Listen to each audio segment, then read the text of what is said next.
guys, so nagbabalik na naman ang inyong vlogger's friend Ketrolya, and for today's video, today is February 1, 2025. February na guys, ang bilis ng time.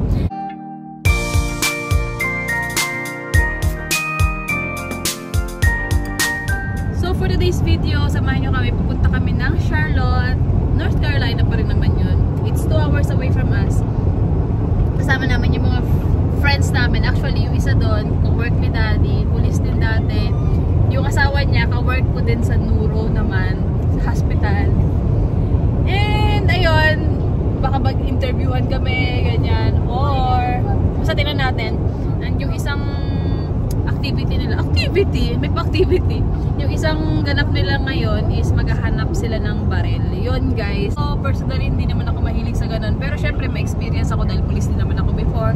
Marunong naman ako gumamit. Marunong, nakaka-alpha naman ako. Kung sa mga police dyan, nakaka-alpha naman ako. Pero mas madalas alpas. And then, syempre, dito sa US, guys, marami naman kasing maraming nag-a-advise na kailangan din talaga na mayroon kang firearms, ganyan. For safety purposes naman. And since, sige, ikaw na magsabi dati. Because you'll never know. Yeah. Yun nga, kasi nga, di ba, sa Philippines nga meron di ba? Though dito kasi mas madali daw magkaroon ng firearms. Siyempre, yun gano'n, mga safety ng family, ganyan. So, ayun, samahan nyo kami sa mga mahilig sa mga firearms, ganyan. Or kung may bala kayong bumili. Yun, tingnan natin kung saan maganda bumili sa Charlotte, ganyan. Hindi ko alam kung bibili sila or titingin-tingin na sila, pero ayun, samahan nyo kami sa aming ganap for today. Tapos mayroon din sila sinasabi na pupunta daw sa IKEA. Wala talaga kaming plan, as in wala kaming definite plan to where to go today. Pero ayun, since nasa Charlotte na kami, and ang ingay ng mga anak ko. Since nasa Charlotte na kami, tingnan natin kung ano yung mapupunta namin sa Charlotte. So ayun guys, sabahan nyo kami for today's video. So first stop guys, since hindi pa kami nakakapag-breakfast and it's only 9:20, ayan. Dito tayo sa McDo. Tingnan natin yung meal na McDo. Welcome to McDonald's. Will be using your mobile app today. Can I have... Order when ready. Yeah. Let me choose for a while, okay? Ano siya? I want bacon, egg, and cheese biscuit. Bacon, egg, and cheese biscuit.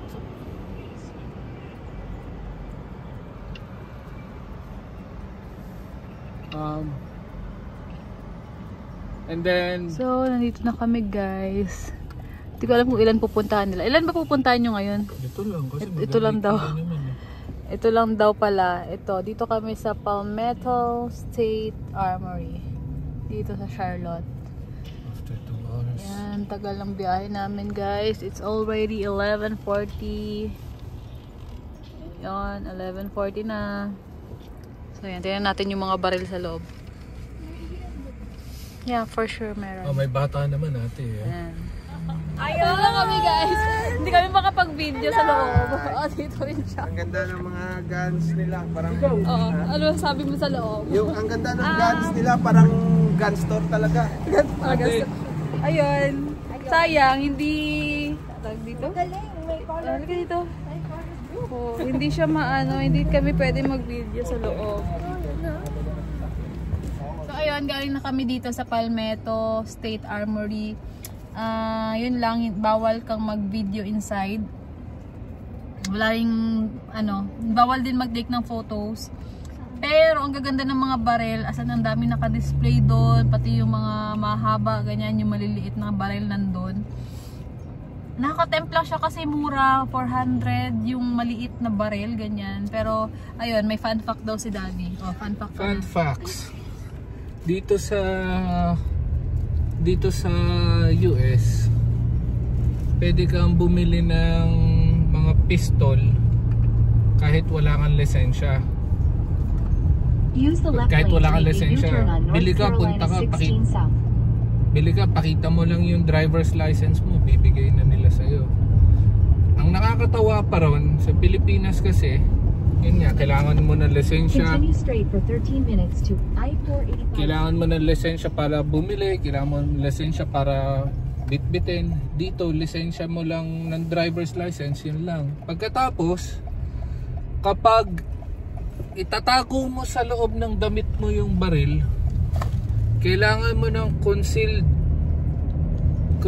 carry weapons license. Pag itatago mo pero kapag nakalabas, hindi ka nila hanapan ng mga lisensya or what. Yan ang sabi kasi hindi mo naman kinonceal But which is baliktad. Nakakatawa lang. Tapos kapag bumili ka ng mahabang baril, yung mga rifle, yung mga AR-15, sa Pilipinas kailangan mo ng mga specialized license kung ano-ano, high caliber na kasi yun Dito wala. Kahit lisensya mo lang ng driver's license, ipakita mo, ibibigay nila sa'yo pagkatapos mong ma-background check, kapag okay, bigay nila sa'yo. Ganun lang kadali bumili ng baril dito, mga guys. So ayun daw, ang dami niya sinabi, wala nang naintindihan. So ayun, basta ang dami, tas ang dami rin tao sa loob kanina, kahit mga bata pa, yeah. Tapos mostly whites, ganyan. Ang napansin ko lang napansin lang din namin, wala masyadong iba doon. Tapos kasi talagang meron doon mga nasa teens pa lang, nandun na sila. Hindi ko alam kung nabigyan sila ng tawag dito, napabilan sila or inalaw silang bumili. Though siguro dahil sabi driver's license lang, siguro nabigyan sila. So ayun guys, sayang hindi natin mapakita sa inyo yung loob nung armory, pero ang ganda ng mga baril doon na naka-display. Ano talaga siya, siguro nga mabilis lang talaga magkaroon ng baril dito, unlike sa Philippines na kailangan mo pa ng mga license to own, LTOP, yung mga LTOP ganyan, license to purchase, sa ganyan, ang dami. License to carry, dami. Ayun. Daming license. Saka ang daming process na pagkuha ng baril dito, napakabilis. Wala ka lang bumili ng ng suka. Ayun, tas open to everyone talaga yung store. Pumapasok na kahit yung 4 years old kung Tapos alam ko kasi, napansin ko lang din doon sa tapat ng Krami. Ewan ko lang doon sa tapat ng ko dati, wala naman ganun na sobrang naka-display lang yung mga baril, ganyan. Hindi naman kasi kami pumupunta sa mga ganun before. Pero kahit wala kang papansin na ganun na parang napaka-open talaga. Dito sobrang open nila sa ownership ng gun. So nakita mo mga baril doon sa, ano pangalan doon? Sa ganoon, sa pinuntahan natin. Palmetto State Armory. Ano yung nagustuhan mo doon? AR-15 na rifle. Ayun, mahabang baril. Worth 550 plus tax. Plus tax pa yun, kaya mga 600 yun. So explain mo naman, ano ba nagagawa nun?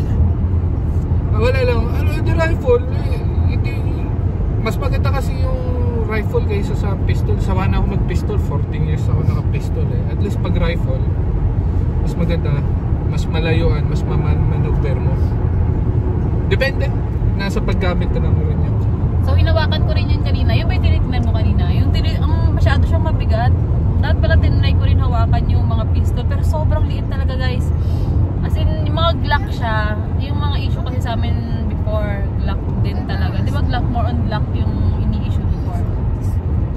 As in talagang pang girl, pang babae, as in yata yun, yung nakita mo na yun, 300 yata yun, 250. 399, oo, ang ganda. May mas mura pa rin, mga 250. Ay, hindi ko na nakita yung 250. Anong tatak nun? Hindi ka rin napatin, basta ganun, may mga kulay-kulay rin. Oo, yung napasi ko kasi yung mga Glock na ang liliit lang niya. Tapos meron ako nakita parang siya. Last time kasi, pumunta kami sa saan nga ba yun? Yung sa Marikina, kalimutan ko na ng pangalan. Armscore. Or sa Armscore. Meron ako napansin dun sa Armscore before, yung may color na maliit lang din, yung na baril. Parang meron din siya doon kanina, Glock naman siya. As in handheld talaga, as in talagang okay siya, pwede mo siya itago sa bag mo, ganyan. So ayun guys, sa mga may hilig sa mga baril or may plan lang din naman bumili for security purposes, ganyan, try nyo punta doon sa Charlotte, doon sa Armory na yon. Marami kayong choices doon. Though sa Durham, I don't know if meron doon. Meron din daw, sabi ni Daddy, pero dinayo pa yan. Dinayo pa nila dito kasi mas malaki pa yun. Mas malaki. As in talaga ang dami. From So, talaga over. Pero sobrang dami. Kasi talagang hilera yung baril na ganyan. Tapos ang ganda pa sa loob na meron din si firing range. Pwede mong matest after you pay. Ayun. So ayun, sa mga yun nga, bakit ulit? Sobrang nagbabalaak, punta kayo doon para ma-check nyo kung ano yung fit para sa inyo. So, nandito na tayo sa kakainan namin. Ali 51 Food Hall. Tingnan natin. Hinahanap namin yung Manila Grill, guys. So, ito yung pupuntahan namin dyan. Manila Grill, guys. Ayun! Ay, Nail Grill. Ano ba yun? Nail Mall pala yun. So, baka sa loob. Baka sa loob na. Malapit. Baka nga loob. Let's see. Ayan yung menu dito sa Manila Grill. Oh. Tignan nyo. Tapos meron silang boodle box. Saka alihit. So, ito yung in-order namin. Ay, ito talaga yung ano ko. Pinili ko. Kwek-kwek. Siyempre guys, kwek-kwek tayo dyan. Tapos, ano ba to? Oo, kita mo na Sinigang. Nagbabanas na. Sinigang. Kasama ko yung mga ano. Follow nyo rin sila. Sugod Squad, guys. Mag-vlog din sila. Mag-vlog din ako. Follow din sila. Tingnan natin itong order namin. Yan. Ano ba to? Sisig. Sisig with rice. Ayan. Then, yan. Tingnan natin mamaya. Ito yung in-order nila. Sinigang. So, again, nandito tayo sa episode na may kare-kare sila. So, ayun. Tapos na kami mag-lunch dun sa Manila Grill. Inside pala siya ng ano. Nasa loob lang siya ng food mall. Parang ganyan. Food hall. Hindi pa siya naka-separate na parang restaurant. Pero ang ganda dun sa loob kasi ang dami ng ang dami kan mapipilian na iba't ibang cuisine. Cuisine talaga. Kasi meron dun pang Japanese, ganyan. Yun, Manila Grill. Tapos may iba dun mga Chinese naman, ganyan. So maganda dun. And right now, papunta naman kami sa IKEA. First time ko sa IKEA, guys. Sa tagal ko sa Manila, sa tagal namin nakatira doon. Tawag dito, hindi pa ako nakapunta ng IKEA sa MOA. Kahit nag-MOA kami, ganyan. Hindi talaga, di ba? Never kaming naka-ano. Ang dami kasing tao lagi eh. Marami daw tao. Tsaka kailan lang naman kasi nag-open yun. So, nung mga first few months, alam ko, sobrang ang daming tao. Pero talagang, nung sumunod na, ewan ko bakit hindi kami nakapunta nun. So, ngayon, right now, makakapag-IKEA kami dito sa US, guys. So, ayun, sabahan nyo kami sa loob ng IKEA dito. Sana makapag-video ako sa loob. Allowed naman. Sana makapag-take videos ako.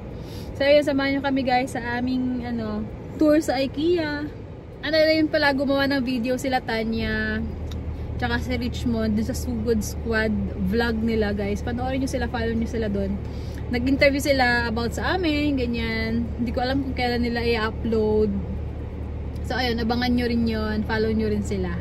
Ayan, traffic dito sa Charlotte. First time ko makakita ng traffic.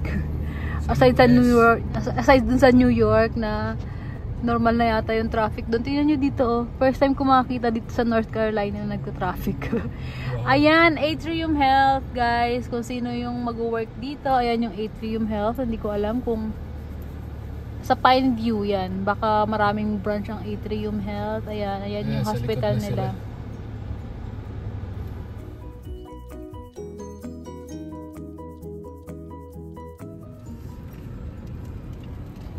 So, ito ang IKEA dito sa Charlotte, guys. Ang daming sasakyan. $3.99. Ano ba ito mga to? Mas meron ako dito.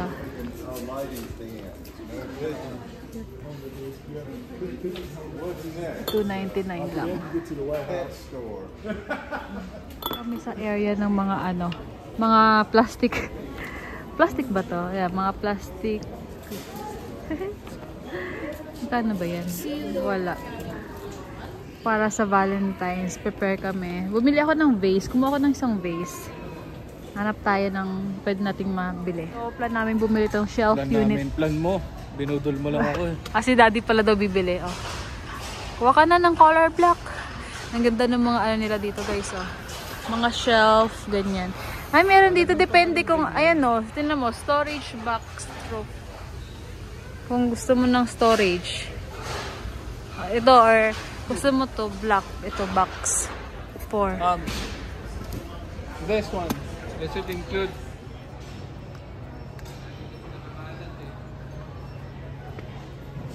Maganda to sa ano, to sa patio. Sige na, sit down ka. Ay, sorry. Go. Oh, ito ng setup na to guys. So, simple lang.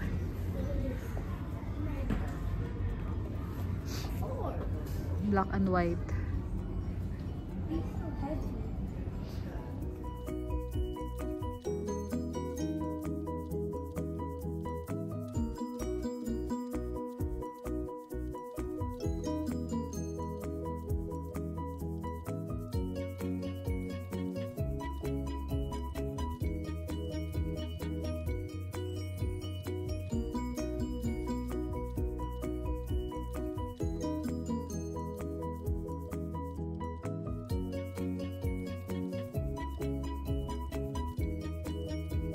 Ang expect ko mas marami ako makukuha. Mas marami pa lang nakuha si Daddy. Ano yung mga nakuha mo, te? Dami. Natuwa siya dito sa IKEA, guys. Ang ganda, oh. Mga price. Ang ganda na ito, ang Tobias chair, oh. $55. So, table and 4 chair, Sandberg. 189. Hindi ko ma-compare yung IKEA dito tsaka IKEA sa Philippines kasi nga hindi pa ako nakakapunta sa Philippines. Ayan, nabudol si Daddy. Daddy, magkano sa'yo? Nabudol siya. Ako konti lang nabudol sa akin ng IKEA. So ito guys, ang haba, ang laki nung ano niya. Hi Lucian! Where's my daddy there? I don't know with you. Huwag ka na kay Daddy. Ito kami. Pauwi na rin kami.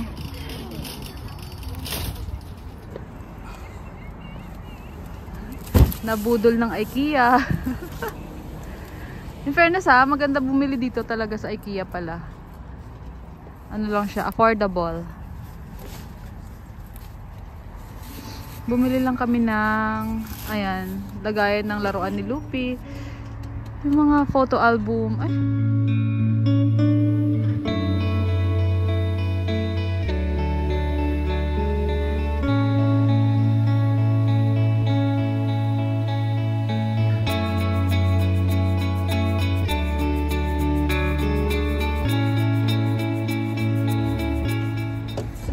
So ayun guys, yun lang yung nangyari sa atin for today. Naglakwatsa lang kami, naghanap kami ng barel na hindi naman pala pwede mag-video sa loob. Sayang, maganda sana talaga yun.